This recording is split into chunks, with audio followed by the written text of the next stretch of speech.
Nah, selanjutnya itu tadi secara gambaran klinis ya. Nah, sekarang kita bahas secara histologisnya tuh gimana. Nah, jadi ketika kita sudah lakukan biopsi gitu ya, biasanya sih normalnya kalau misalkan leukoplaki kan tadi ini lesinya luas ya, misalkan lebih dari 1 mili gitu. Nah, atau bisa di 1 sampai 2 mili. Nah, ini kita bisa lakukan biopsi incisi.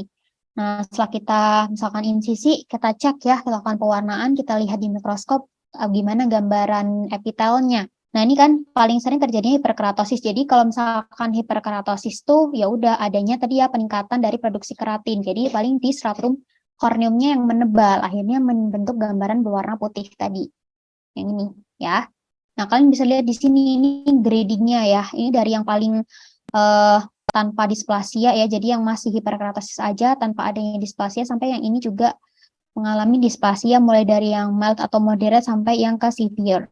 Nah, terus selanjutnya kalau misalkan yang tadi ya, thin smooth leukoplakia, nah dia paling biasanya di secara histo kita temuin reaksi jaringannya hanya mengalami hiperkeratosis ataupun angka akantosis gitu.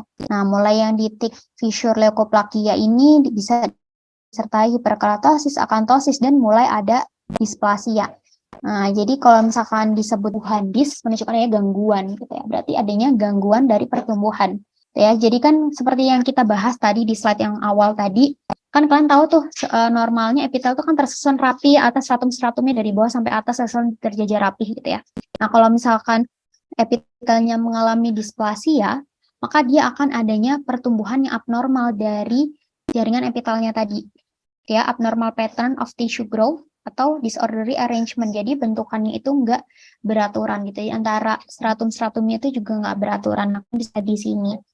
Nah, derajatnya mulai dari yang mild sampai yang severe. Kalau misalkan yang mild itu mungkin kalau misalkan kita lihat di sini ya kayak kurang dari 30% lah yang mengalami disordered growth tadi ya. Tapi kalau udah moderate, udah masuknya ke sedang, lebih kayak lebih 50%. Kalau yang severe itu lebih dari 50% ya, kayak hampir seluruh dari epitelnya udah mengalami perubahan yang abnormal.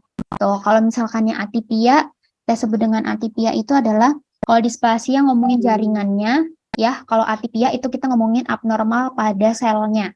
Kalau atipia biasanya abnormal nuclear features, jadi ada gangguan secara selnya. Jadi kalau sel-sel yang atipik, kita bisa lihat biasanya dia itu, ini nih, sel-sel yang mengalami atipia, dia itu bentuknya pleomorfik. Ya, inti selnya tuh bentuknya pleomorfik, jadi nggak beraturan gitu. Kalau misalnya tadi di sini kan dia bulat-bulat bagus gitu ya, pipih, beraturan gitu. Tapi kalau yang atipik dia bentuknya pleomorfik, jadi punya bentuk yang bermacam-macam gitu, beragam. Terus hiperkromatik, jadi warna inti selnya itu istilahnya dark staining nuclei. Jadi warna itu jauh lebih gelap daripada normal. Ya biasanya kalau digambarin HPA warnanya itu ungu, ungu gelap banget gitu.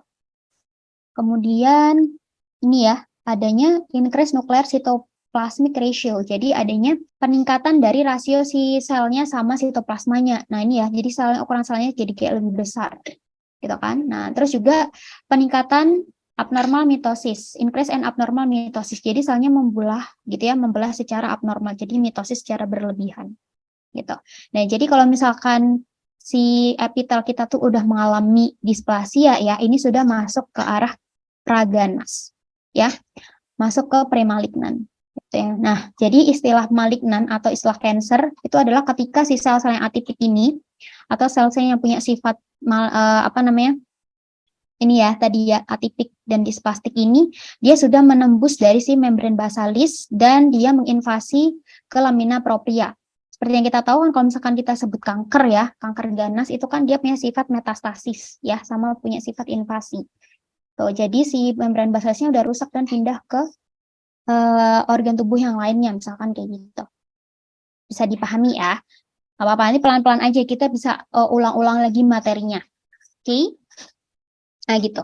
Jadi kalau misalkan gambaran leukoplaki kayak gitu ya, dia macam-macam ada gradingnya. Jadi mulai yang dari hiperkeratosis paling mostly itu ya, masih hiperkeratosis, masih ya praganas lah, tapi masih resiko terjadi malignansinya masih belum tinggi gitu ya. Tapi semakin ke displastiknya makin ke arah yang sini severe itu semakin meningkatkan resiko terjadinya malignansi. Nah, ini yang udah yang tadi ya tipe yang granular atau verruciform leukoplakia. Nah, di sini kan kalian bisa lihat ya teksturnya udah kasar, bentuknya lebih irregular. Nah, di sini kita bisa lihat dysplastic epithelial cell. Nah, udah mengalami dysplasia. Nah, ini udah yang moderate atau severe. Nah, selanjutnya kalau misalkan udah erythroleukoplakia, jadi kalau yang udah erythroplakia, dia tuh lebih jahat gitu. Istilahnya dia punya sifat lebih mengarah ke ganasan daripada leukoplakia. Gitu. Jadi perlu diwaspadai. Tuh, nah biasanya nanti di HPA-nya bisa gambaran ada dysplasia atau udah karsinoma in situ. Tuh, ataupun bahkan udah ke yang squamous cell karsinoma. Nah, maka dari itu untuk pengobatannya, terapinya kita sesuaikan sama hasil dari biopsinya tuh kayak gimana, menunjukkan gambaran seperti apa. Kalau misalkan masih derajat yang hiperkeratosis ya, oke lah, berarti kita yang penting adalah untuk menghilangkan penyebabnya apa. Misalkan karena ada yang trauma, misalkan ada trauma kronis ya, ada gigi terulang tajam atau apa, sering gesek-gesek. Ya udah kita misalkan perbaiki, dihaluskan giginya, atau misalkan dicabut dan lain-lainnya. Pokoknya kita menghilangkan penyebabnya. Atau misalkan pasiennya punya kebiasaan buruk merokok atau pakai tembakau. Gitu ya, misalkan dia berapa puluh batang per hari, ya dia harus benar-benar stop untuk kebiasaan buruknya dia gitu. Jadi intinya sebenarnya untuk mengobati segala macam penyakit itu kan kita mengatasi dari si etiologi dan faktor predisposisinya ya. Gitu. Jadi kalau masih hiperkeratosis kita remove dari penyebab atau predisposisinya.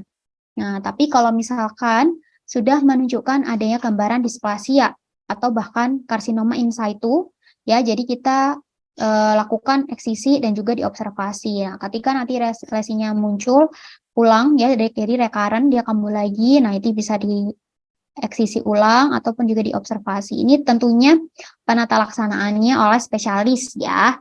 Tapi at least kita sebagai dokter gigi umum itu paham gitu. Oh, jadi kalau ada pasien kayak gini tuh aku tahu kira-kira pemeriksaan penunjang apa yang perlu lakukan. Kalian bisa melakukan memberikan advice kepada pasien kalian dengan lebih baik kayak gitu. Ya, dan kita juga tadi bisa sebagai apa ya sarana kalau misalkan ditemukan kita dengan lebih cepat, kita udah punya ilmu yang lebih baik, kita bisa menolong pasiennya jauh lebih cepat gitu ya. Jadi kita bisa mengarahkan pasiennya itu loh untuk mendapatkan penanganan yang jauh lebih tepat. Nah, kalau misalkan udah squamous cell carcinoma, udah beda lagi ya manajemennya jadi terapi untuk kanker atau misalkan surgery dari kanker. Tuh. Nah, ini di DDI contohnya tadi ya, kandida hiperplastik dan juga nanti oral lichen planus. Nah, ini untuk pemeriksaan penunjangnya kita biopsi, tadi ya ada gambaran seperti ini.